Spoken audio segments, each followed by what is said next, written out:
ఒక ఊర్లో రమేష్ అని ఒక వ్యక్తి ఉంటాడు. అతనికి పురాతన కాలం నాటి ఒక పుస్తకం ఒకటి దొరుకుతుంది.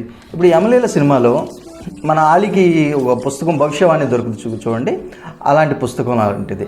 ఒకరోజు ఆ పుస్తకాన్ని ఓపెన్ చేసి చూస్తే అందులో ఒక పేజీలో ఇలా రాసి ఉంటుంది, ఒక ఊర్లో గంగానది ఒడ్డున కొన్ని రాళ్ళు దొరుకుతాయి. ఈ రాళ్ళు మనుషులు పట్టుకుంటే కొంచెం వెచ్చగా ఉంటాయి.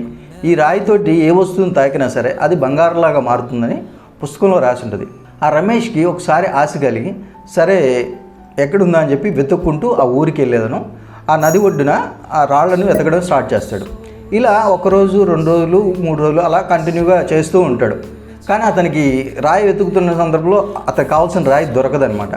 ఇలా ఏం చేస్తాడంటే ఒక వారం పోతుంది, 2 వారాలు 3 వారాలు అలా కంటిన్యూగా వెతుకుతూ ఉంటాడు. ఈ వెతికే సందర్భంలో తనకేందంటే ఒక చిరాకు, ఒక తన సహనం కోల్పోతుంటాడు. అరే ఏదో పుస్తకంలో రాసింది ఆశపడి వచ్చాను, ఇది మనకు దొరకట్లేదు అని నిరాశకు చెంది ఇక తీసుకున్న రాయి అది కాకపోయేసరికి నదిలోకి విసిరేయడం స్టార్ట్ చేస్తూ ఉంటాడు.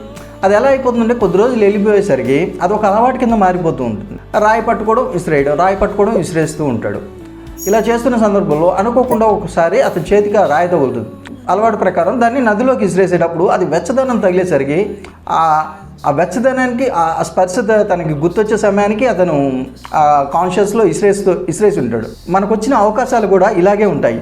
అవకాశాలు వచ్చినప్పుడు దాన్ని అందిపుచ్చుకుంటేనే వాల్యూ మనకు తెలుస్తుంది.